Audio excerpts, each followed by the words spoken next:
जीवन का अर्थ एक छोटे से गांव में, जहां हर कोई एक दूसरे को जानता था, वहां एक वृद्ध व्यक्ति रहता था जिसका नाम हरि था।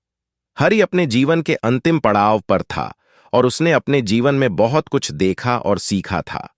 गांव के लोग अक्सर उसके पास आते थे और उससे जीवन के बारे में सलाह लेते थे। एक दिन गांव के कुछ युवा हरि के पास आए और उसे पूछा, बाबा, जीवन का असली अर्थ क्या है? हम समझ नहीं पा रहे हैं कि हमें अपने जीवन में क्या करना चाहिए। हरि ने मुस्कुराते हुए कहा, बेटा, जीवन का अर्थ समझने के लिए हमें पहले यह समझना होगा कि जीवन क्या है। चलो, मैं तुम्हें एक कहानी सुनाता हूं। हरि ने अपनी कहानी शुरू की। बहुत समय पहले एक राजा था जिसका नाम विक्रम था। विक्रम बहुत ही बुद्धिमान और न्यायप्रिय राजा था। लेकिन एक दिन उसने सोचा कि जीवन का असली अर्थ क्या है। उसने अपने राज्य के सभी विद्वानों को बुलाया और उनसे पूछा, जीवन का असली अर्थ क्या है? विद्वानों ने कई उत्तर दिए, लेकिन विक्रम संतुष्ट नहीं हुआ। उसने सोचा कि शायद कोई साधु या संत उसे सही उत्तर दे सके। इसलिए वह जंगल में गया और वहां एक साधु से मिला।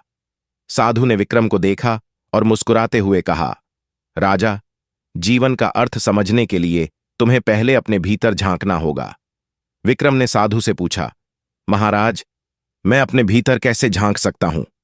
साधु ने उत्तर दिया, तुम्हें ध्यान करना होगा और अपने मन को शांत करना होगा।